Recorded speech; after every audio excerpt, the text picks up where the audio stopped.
Aleluia. Glória a Deus.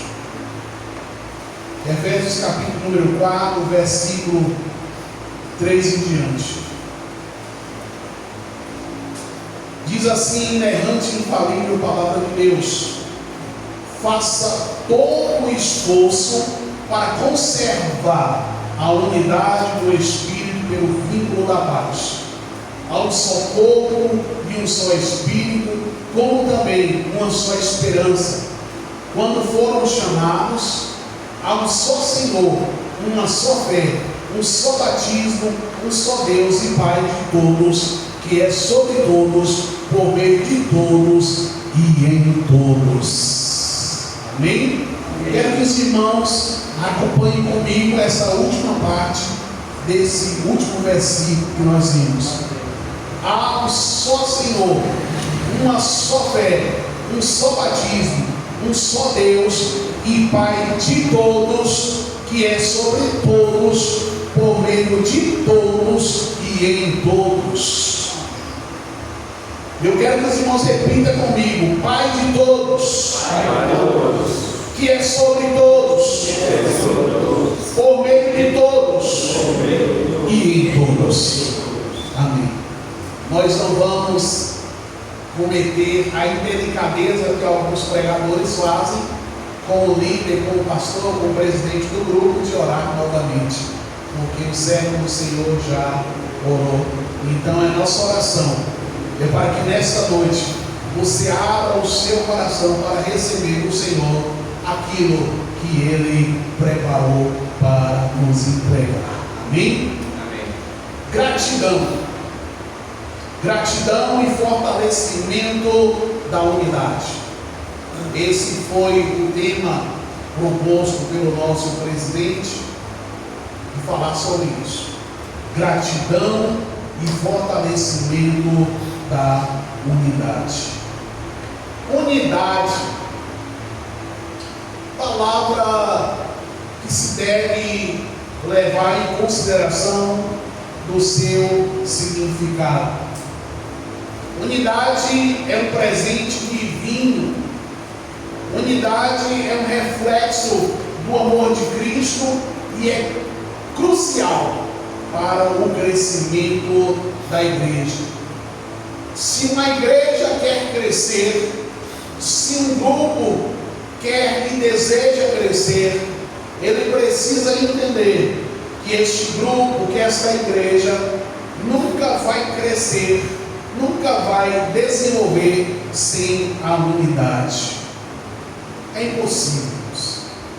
Nós, como grupo de homens, precisamos entender a importância de estarmos juntos, estarmos unidos, estarmos com um só propósito.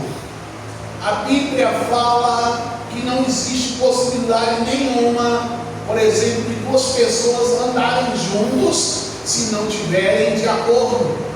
E nós sabemos que na maioria das palavras e na maioria das palestras leva-se esse texto da palavra de Deus: andarão dois juntos se não tiverem de acordo, nos encontros de casais, nas palestras de pregações para casais.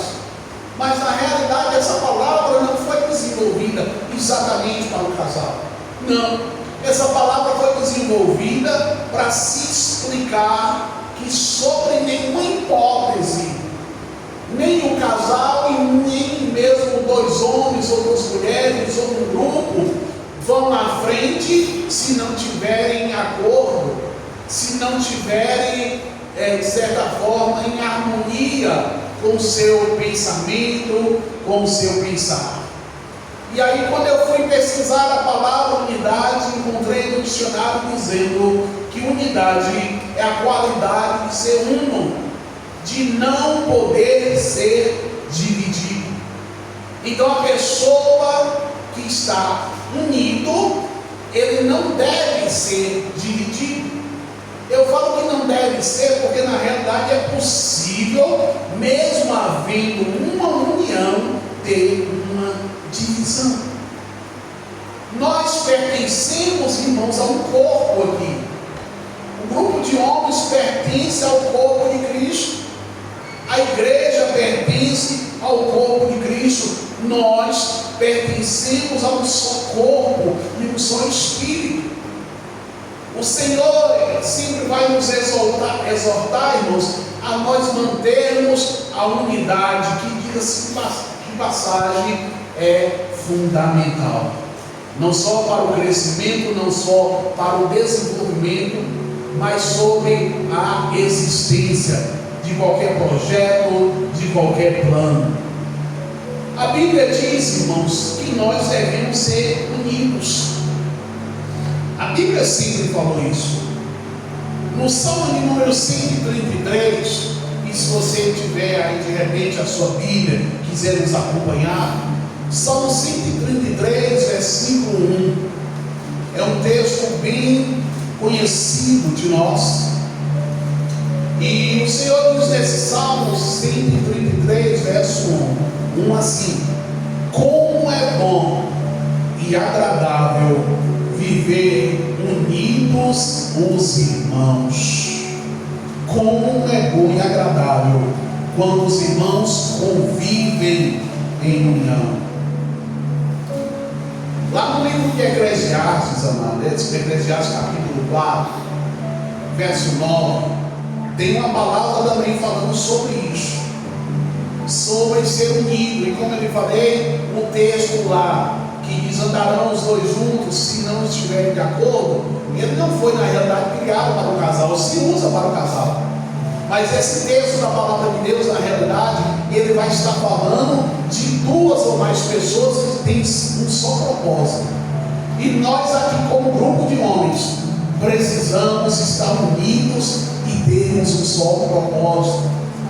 Eclesiastes capítulo 4, versículo 9 diz assim: é melhor haver dois do que um, porque duas pessoas trabalhando juntas podem ganhar muito mais.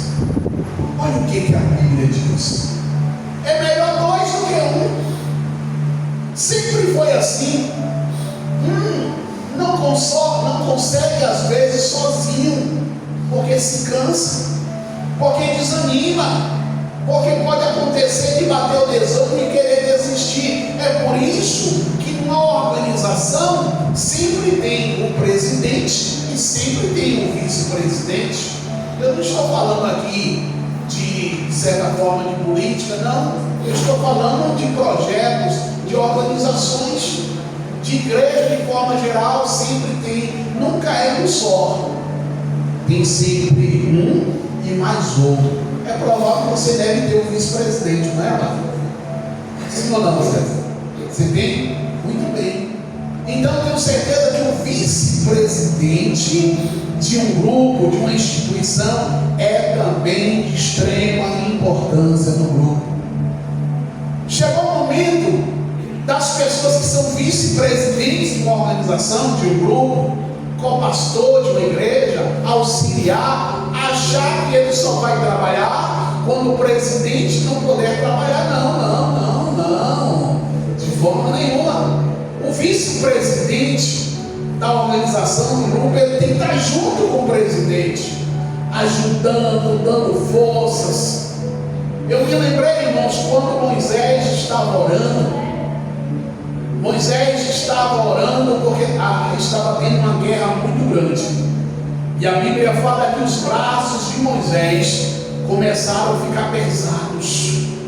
E a Bíblia fala que quando Moisés baixava os braços, o exército de Israel começava a ser derrotado. E aquelas pessoas que auxiliavam Moisés perceberam isso. E eles vieram e seguraram os braços de Moisés. E Moisés levantou as suas mãos. E quando Moisés levanta as suas mãos, o exército voltou a vencer. E o cansaço daqueles homens foram também grandes, porque auxiliar uma pessoa também traz cansaço. Traz cansaço. Aí a Bíblia vai dizer que aqueles homens trouxeram pedras, escoraram de um lado, escoraram de outro os braços de Moisés e conseguiram vencer. É por isso que eu sempre falo: dois é melhor do que um. luta, na adversidade, do que estar sozinho. Deus nunca, irmãos, concordou com a desunião. Deus nunca concordou com grupos que se dividem, com organizações que metade quer uma coisa e a outra metade quer outra. Deus não aprova isso, pelo contrário, Deus sempre aprovou a união, porque a união, irmãos, é vista como uma bênção. A união para Deus é vista como prazer. Deus, por exemplo, não nos vê aqui, irmãos, individualmente. Você sabia disso? Deus, quando olha para nós, não nos vê individualmente, Ele nos vê como um corpo, um só corpo. Nós somos a igreja do Senhor, nós somos o corpo do Senhor. Cristo é o nosso cabeça, mas nós pertencemos ao corpo, nós temos unidade, e é a unidade que nos fortalece como igreja, é a unidade que nos fortalece como grupo de homens. Eu tenho certeza que os nossos líderes aqui, tanto da igreja como o nosso evangelista, eles ficam de repente tristes quando de repente o grupo não abraça aquela causa, não luta junto. Irmãos, os nossos líderes, eles não podem estar sozinhos. Como eu falei para os irmãos, Deus não concorda com a divisão, Deus não concorda com só um trabalhar e os outros às vezes ficarem só olhando. Olha o que diz a Bíblia em Colossenses capítulo 3, verso 14. Diz assim, ó: somos exortados e acima de tudo a nos revestirmos de amor, que é o elo da perfeição. O amor genuíno é o que nos mantém unidos. Então nós, como homens, irmãos, precisamos estar apoiando os nossos líderes. Irmãos, os líderes, eles não têm sossego enquanto não percebem que os componentes do grupo não estão bem. Eu digo isso porque eu sou uma pessoa que eu não me sinto bem quando alguém da nossa igreja não está bem. Nós estamos ali em Ibiabanha, servindo ao Senhor. O nosso pastor João Batista nos abençoou e nos convidou a estar ali pastoreando aquele rebanho, aqueles irmãos. E eu falo sempre para os irmãos, não foi nenhuma nem duas vezes que eu falei. Irmãos, depois que pela misericórdia de Deus nós fomos trabalhar na obra do Senhor, cuidando da igreja do Senhor, o nosso sono já não é mais o mesmo. Irmãos, antigamente eu dormia que nem uma pedra, irmãos. Aí dormia mesmo. Era só deitar, dar uma viradinha do lado, aí já era, acabou. Missionária Magna só ia me ver com os olhos abertos no outro dia, às 7 horas da manhã. Agora eu já não consigo mais dormir tão sossegado. Missionário é porque você anda preocupado? Não. Missionário é porque você anda ansioso? Não. É porque hoje eu preciso estar, de certa forma, auxiliando, cuidando de outras pessoas. E quando essas pessoas têm lutas e têm dificuldades, é como se eu abraçasse essas lutas juntos.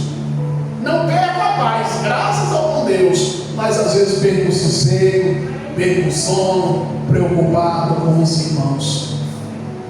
Nós pertencemos, irmãos, a um corpo. Se você puder, eu gosto muito de Bíblia, abrir a sua Bíblia no livro de Romanos capítulo 12, você vai ver por que eu estou falando isso, você vai entender por que eu estou falando isso. Romanos capítulo 12, verso 4. 12, 4.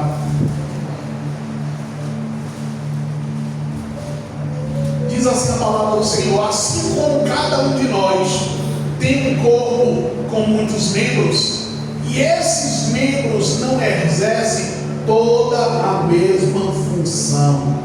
Olha o que diz o texto. Em outra versão, na NVT, diz assim, ó: da mesma forma que o nosso corpo tem vários membros e cada membro tem uma função específica. De repente, nessa noite, os homens que estão aqui pensam assim: ah, missionário, mas eu não tenho nenhuma função específica dentro do grupo, não. Eu não sou presidente, eu não sou vice-presidente, eu não sou tesoureiro, eu não sou secretário, mas você tem uma função dentro do grupo. Sabia que você tem uma função dentro do grupo? E a sua função é de extrema importância, irmãos. Este grupo aqui na igreja, ele não prevalece, ele não se mantém, ele não vai à frente sem a tua ajuda, irmãos. Irmãos, nós pertencemos a um corpo. Alguém já viu algum corpo, vamos supor, um corpo humano, com duas pernas, uma perna querer ir para um lado, a outra perna querer ir para o outro, chegar a algum lugar, irmãos? Até na visão aqui, irmãos, até na visão, dificilmente você consegue olhar para dois lugares ao mesmo tempo, a não ser que você seja ver o que fala, né? Aquelas pessoas que têm um olhinho para um lado e um olho para o outro. Nós temos que ter a mesma visão, nós temos que olhar para o mesmo lugar, nós temos que ter o mesmo foco, irmãos. Isso não é fácil. Caminhar em unidade na igreja não é fácil. Sabe por quê, irmãos? São vários pensamentos diferentes, são várias vontades diferentes. O casamento mesmo, quando se casa um homem e uma mulher, são apenas duas pessoas, mas não é fácil uma concessão entre os dois, e o casal ali entra em dificuldade. Imagine um grupo que tem mais pessoas. É difícil caminhar em unidade. A pergunta que eu faço então: o que fazer? O que fazer, senhor? Nós temos um grupo de homens, vamos supor aqui tem mais ou menos quantos, pastor? Homens, quantos será? Homens aqui? Em média? Uns 12.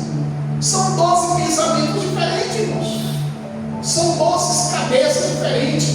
E eu diria que o homem tem mais dificuldade, talvez, não é que seja desculpa, é porque o homem tem costume de ser o cabeça do lar, né? O homem é a pessoa de decisão. Então talvez o homem tenha dificuldade em, de certa forma, se submeter aos líderes. O irmão Arnaldo está aqui, sabe disso. Às vezes o líder tem ideias, passa ideias para o grupo, mas o grupo às vezes bota dificuldade. Irmãos, nós não estamos na terra para criar dificuldades aos nossos líderes, irmãos. Pelo contrário, nós devemos apoiá-los, nós devemos ajudá-los. Eu tenho que entender que, havendo um grupo grande, eu vou ter que me esforçar para pedir a esse grupo que permaneça unido. Se você tiver ainda com sua Bíblia aberta no livro de Efésios, capítulo 4, foi o texto que nós começamos nele, diz assim, ó, Efésios 4, verso 3: façam todo o esforço. Paulo fala assim: não liga não, irmãos, não quebra a cabeça com isso não. Paulo falou isso, irmãos? Não. Paulo falou: faça todo o esforço para conservar a unidade. Como eu falei, a palavra unidade significa unido, estar junto com o mesmo propósito. Faça todo o esforço. A Bíblia vai dizer: há um só corpo e um só espírito, como também só uma esperança quando foram chamados. Há um só Senhor, uma só fé, um só batismo, um só Deus e Pai de todos, que é sobre todos, por meio de todos e em todos. Nós, como grupo de homens, temos que estar junto com os nossos líderes, junto com o nosso evangelista, junto com o César, que é o nosso líder. Um só propósito, um só propósito. Nós precisamos nos unir. Missionário, às vezes eu não consigo me unir no grupo. Tudo bem, é compreensível, mas faz assim um favor para os líderes. Se você de repente por algum motivo não conseguir se unir, não desune não, irmãos. Se você não pode estar junto, não dificulta trabalhar na obra do Senhor. Hoje eu estava vendo uma mensagem do pastor Luciano Subirá. Luciano Subirá, ele falou, foi hoje mesmo que eu estava ouvindo essa mensagem. Ele falou que chegou um dos, de certa forma, não era líder, um dos membros da igreja. Falou assim: pastor, eu não concordo com tal coisa aqui na igreja. Aí o pastor Luciano Subirá pensou bastante, pediu orientação do Espírito Santo e perguntou assim: o irmão não concorda? Não concorda? Não, pastor, eu não concordo. O pastor Luciano Subirá tentou ser mais um pouco agradável. Falou: irmãos, mas no grupo tem mais ou menos 50 pessoas. E só o irmão que está falando não concorda. Pastor, eu não concordo. Não concordo. Aí o pastor Luciano Subirá falou: Espírito Santo, me dá paciência. O pastor Luciano Subirá falou assim: irmão, faz assim, se o irmão está no grupo e não está concordando, dá um tempinho, não fica participando do grupo não. Mas por que o senhor está falando isso? Não, porque o irmão pode estar causando uma divisão. São 50 pessoas, os 49 estão concordando. Esse projeto que nós colocamos em prática, um grupo de homens, vamos colocar assim, foi feito em oração. Todos os irmãos orou, então Deus nos deu esse projeto, ele não está concordando. Aí o pastor Luciano Subirá foi de uma forma delicada e falou assim: meu irmão, a portinha está ali. A portinha está ali. Se o irmão não estiver congregando, não concordando, é melhor de repente o irmão procurar um outro grupo, que o irmão se adapte mais. Ele foi de uma forma, irmãos, educado, mas de certa forma também firme. Nós precisamos estarmos concordando com os nossos líderes. Romanos 12, verso 16 diz assim: ó, vivam em harmonia uns com os outros, não sejam orgulhosos, mas estejam dispostos a associar-se a pessoas de posição inferior. Ora, a Bíblia diz: viva em harmonia uns com os outros, irmãos. Se nós não concordarmos de repente com o nosso líder, né, no grupo de homens, com o evangelista, nós vamos estar dificultando eles de certa forma nos orientar, eles direcionarem o grupo. Nós precisamos ajudar o irmão César concordando com os projetos, porque eu tenho certeza que quando o irmão líder, como também o grupo de homens lá de Aracatu, quando tem um projeto, eles oram a Deus, pedem orientação, colocam ali diante do Senhor. Então, se nós não pudermos, irmãos, em algum momento não ajudar os nossos líderes, que não nos atrapalhemos, irmãos, porque é difícil, irmão, ser líder, é muito difícil. Eu gosto muito de uma versão chamada NAA, que ela diz assim: tenham o mesmo modo de pensar de uns para com os outros, em vez de serem orgulhosos, sejam solidários com os humildes, não sejam sábios aos seus próprios olhos. Não, porque eu sei, porque eu tenho uma ideia melhor. Então tá bom, irmão, então lidera bem o seu grupo. Ah não, liderar não quero não. Mas então, meu irmão, traga as ideias, mas coopere com os líderes. Nós precisamos, irmãos, ajudar os nossos líderes. Ser líder de um grupo, irmão, não é fácil. Ser líder de uma igreja, como é o caso do evangelista, não é fácil. Quem é líder de grupo aqui sabe, há um preço a pagar, mas que Deus ajude os nossos líderes. A Bíblia, irmão, sempre vai nos mostrar que a unidade não é apenas, irmãos, uma sugestão, mas é uma ordem divina. Deus não falou assim: olha, se você quiser, esteja unido. Não, de jeito nenhum. Filipenses capítulo 2, se você tiver com a Bíblia aí, quiser nos acompanhar, Filipenses capítulo 2, verso 5, está escrito assim: ó, tende em vós o mesmo sentimento que houve também em Cristo Jesus, o qual, tendo plenamente a natureza de Deus, não reivindicou ser igual a Deus, mas pelo contrário, esvaziou-se de si mesmo, assumindo plenamente a forma de servo e tornando-se semelhante a seres humanos.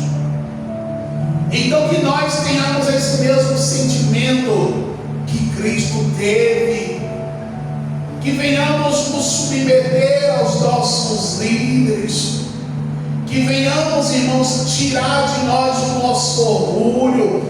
Tem uma música muito linda que eu gosto muito dela. Ela diz assim: Senhor, quebra o meu orgulho, eu quero descer e mergulhar nas águas de Deus. Me purifica, eu quero ser limpo como na mão do seu poder. Naamã, irmãos, ele teve que se humilhar para ele ser curado de uma lepra. Ele teve que se esvaziar do seu orgulho. Irmãos, nós não podemos ter orgulho de acharmos que somos melhores. Nós pertencemos aqui ao grupo de homens, irmãos. Deus deu dons a talentos a cada um, mas nós não podemos achar, irmãos, que somos melhores um do que o outro. Jesus falou, irmãos, que quando houver este amor entre nós, o mundo vai ser alcançado. Irmãos, a unidade dos crentes é um testemunho para o mundo. João capítulo 17, lá naquela oração sacerdotal que Jesus faz, não só pelos seus discípulos, mas pelos homens aqui. Jesus disse assim na oração, verso 21 do capítulo 17: a minha oração é que todos eles sejam dois. Amém, irmãos? Amém, irmãos? Amém. Não, irmãos, pelo amor de Jesus. Não. Obrigado. Eu brinquei com os irmãos. A Bíblia vai dizer assim, que seja um, não são dois. O texto diz, a minha oração é que todos sejam um, como nós somos um, como tu estás em mim, Pai, e eu estou em ti, que eles entreguem e estejam em nós, para que o mundo creia que tu me enviastes. A Bíblia diz, irmãos, que este mundo vai saber que o Senhor foi enviado a este mundo como nós, quando nós sermos um. Não é ser uma só pessoa, mas essa expressão ser um é ter unidade, é pensar junto, é orar junto. Irmãos, nós pertencemos ao corpo de Cristo. Amém, irmãos? Amém, irmãos? Obrigado, Elisa. Que amém abençoado. Nós somos um, irmãos. O nosso olho, ele é importante, mas a boca é importante. As mãos são importantes, mas os pés são importantes. Tem outro texto da palavra de Deus que vai dizer assim, que uma mão não pode dizer a outra mão, eu não preciso de você. Os pés não podem dizer, eu ando sozinho com o pé, você consegue andar só com o pé só, irmãos? Você até consegue dar uma puladinha, pulando, mas logo você à frente vai se cansar ou até cair. Deus nunca quis que andássemos sozinhos. Foi por isso que Deus nos deu duas pernas, para estarmos juntos, unidos.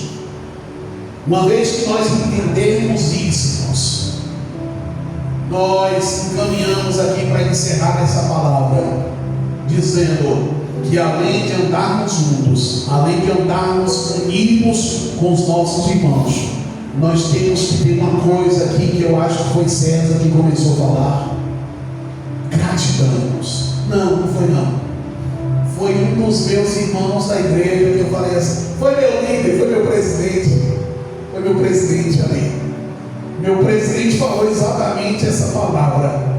Salmo 116: que darei eu ao Senhor por todos os benefícios que me tem feito. tomarei o cálice da salvação, invocarei o nome do Senhor, pagarei os meus votos ao Senhor, agora na presença de todo o seu povo. Eu pergunto a vocês, homens, o que vocês darão ao Senhor por tudo que Ele fez no grupo de homens desta igreja aqui esse ano todo? O que você vai dar ao Senhor? O que você vai dar ao Senhor? Missionário, eu não tenho nada para dar. Olha, faz assim, continuando o texto, Deus vai te dizer o que você tem que fazer. Tomarei o cálice da salvação, invocarei o nome do Senhor. E no verso 14 eu vou fazer uma coisa importante. Final de ano, pagarei os meus votos ao Senhor agora, na presença de todo o seu povo. Eu acho, eu não sei se aconteceu aqui, mas há muito tempo atrás, há mais ou menos uns 15 a 20 anos atrás, na época eu não tinha casado ainda com a missionária Magna, eu era da igreja do Evangelho Quadrangular, e a pastora Maria de Lourdes, ela sempre terminava todo final do ano dizendo assim: o que você vai fazer esse ano? O que você vai fazer? Aí ela convidava: vamos agradecer a Deus tudo que Deus fez esse ano. Era a primeira oração. E na segunda oração ela dizia assim: agora você vai fazer uma coisa, tudo aquilo que você prometeu fazer esse ano, você vai fazer nesse próximo ano. Era sempre uma oração na virada do ano.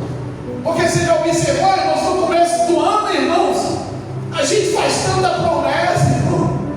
A gente, nas nossas orações, Deus, esse ano, se o Senhor me abençoar, eu vou fazer isso. Deus, se o Senhor for comigo esse ano, eu vou fazer aquilo. Olha, esse ano eu vou largar isso. Esse ano eu vou deixar aquilo. Esse ano eu vou parar de fazer aquilo outro. Ou esse ano eu vou fazer isso, isso e isso. Começa o ano. Antes do dia 30 de janeiro, a gente já esqueceu do que a gente prometeu. É por isso que a Bíblia fala: pagarei os meus votos ao Senhor agora, na presença de todo o seu povo. Não faça, irmãos, no final do ano aquela oração precipitada. A Bíblia fala, irmãos, que você não deve fazer o voto de tolo. Missionário, o que é voto de tolo? Voto de tolo é você fazer um bocado de promessa a Deus que você mesmo sabe que você não cumpre. E você não precisa prometer nada a Deus, não. Mas se você prometeu, seja homem de Deus o suficiente para manter a sua palavra, servo de Deus. Porque a Bíblia fala que quem faz promessas e não cumpre, está fazendo voto de tolo. Então, nesse ano, nós queremos encerrar essa palavra com a palavra que o meu líder e meus líderes sugeriram: gratidão. Gratidão. Eu fui buscar no dicionário o significado da palavra gratidão e encontrei isso: qualidade de quem é grato. 2, reconhecimento de uma pessoa por alguém que lhe prestou um benefício, um auxílio, um favor, etc. Então, quem é grato está agradecendo a quem fez alguma coisa por ele. Eu quero te perguntar nessa noite: Deus fez alguma coisa por você esse ano, meu irmão?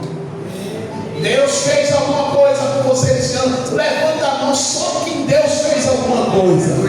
Jesus do céu. Então, pelo que eu entendi, Deus fez alguma coisa por todo mundo. Glória a Deus. Então a pergunta é: missionário, pelo que é que eu devo ser grato? Eu que pergunto a você: pelo que você vai ser grato? Quando é que você deve ser grato? Como é que você deve ser grato? Eu devo ser grato por tudo aquilo, irmãos, que Deus já fez na minha vida esse ano. Pelo que Deus fez na minha família, pelo que Deus fez no grupo de homens aqui, pelo que Deus fez na nossa igreja aqui em Maitinga, pelo que Deus fez por nós, irmãos. Eu devo ser grato a todo tempo. A todo tempo eu devo olhar para os céus e perguntar: Senhor, que darei ao Senhor por todos os benefícios que o Senhor me tem feito? E aí eu vou fazer aquilo que nós lemos: pagarei os meus votos. Missionário, o que vai acontecer comigo quando eu ser grato? Quando você é grato, você, não vou falar que você faz mais que sua obrigação, não, que é pesado, tá? Então não vou falar isso não. Mas quando você é grato, você está reconhecendo que Deus é bondoso para com sua vida, bondoso para com sua família. 1 Tessalonicenses capítulo 5, verso 18 diz assim: sejam gratos em todas as circunstâncias. Sabe por quê? Final do versículo diz: pois esta é a vontade de Deus para vocês em Cristo Jesus. Então seja grato, meu irmão. Agradeça a Deus por tudo aquilo que Ele já fez no passado, fez hoje e vai fazer amanhã na sua vida. Missionário, Deus ainda não fez de repente o que eu estou esperando na minha vida, na minha casa, na minha família. Mas sabe o que você vai fazer, irmãos? Lembre-se de uma coisa. Eu vou, de repente, alguns irmãos já fazem isso, mas na sua oração, quando você pedir qualquer coisa a Deus, não esqueça no final da oração fazer assim: Senhor, graças eu te dou, porque eu tenho certeza que no tempo do Senhor, o Senhor vai responder a minha oração.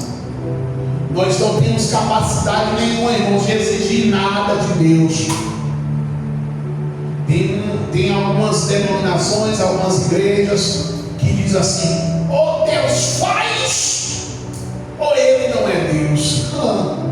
Irmãos, pobres, coitados daqueles que dizem isso. Se o Senhor fizer, Ele é Deus. Se não fizer, Ele continua sendo Deus. Se Ele abençoa a tua vida, a tua família, a tua casa, Ele é Deus.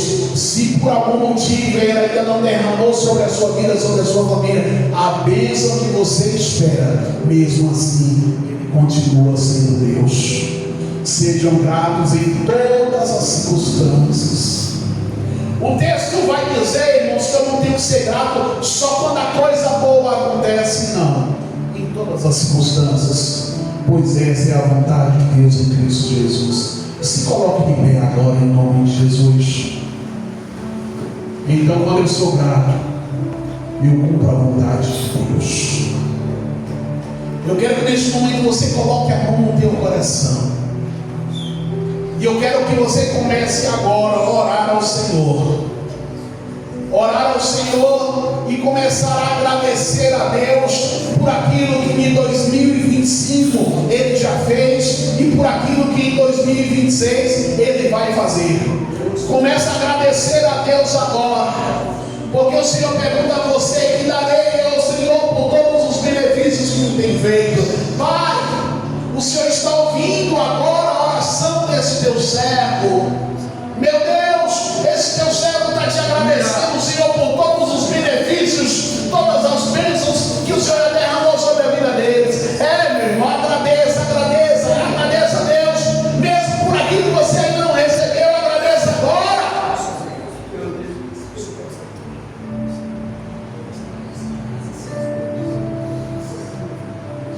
Ao Senhor pertence toda honra, toda glória, todo louvor. Quando Deus faz, Ele é Deus. Quando Ele não faz, mesmo assim Ele continua sendo Deus.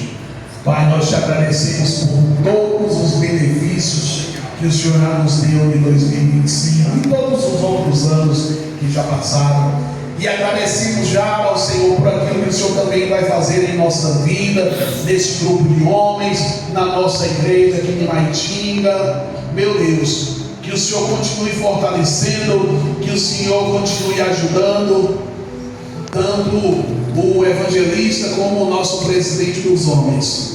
Permaneça sempre conosco e nos abençoando. Graças te damos por tudo que o Senhor nos deu e por aquilo que ainda vai nos dar. Amém? Levanta tuas mãos e diga assim: Pai, graças eu te dou. Graças eu te dou por tudo que o Senhor já me deu, por tudo que o Senhor já fez na minha vida, na minha família, e por tudo aquilo que o Senhor vai fazer em nome do Senhor Jesus. Mais uma vez eu quero agradecer ao meu pastor e ao nosso presidente do grupo de homens pelo convite em nome do Senhor Jesus.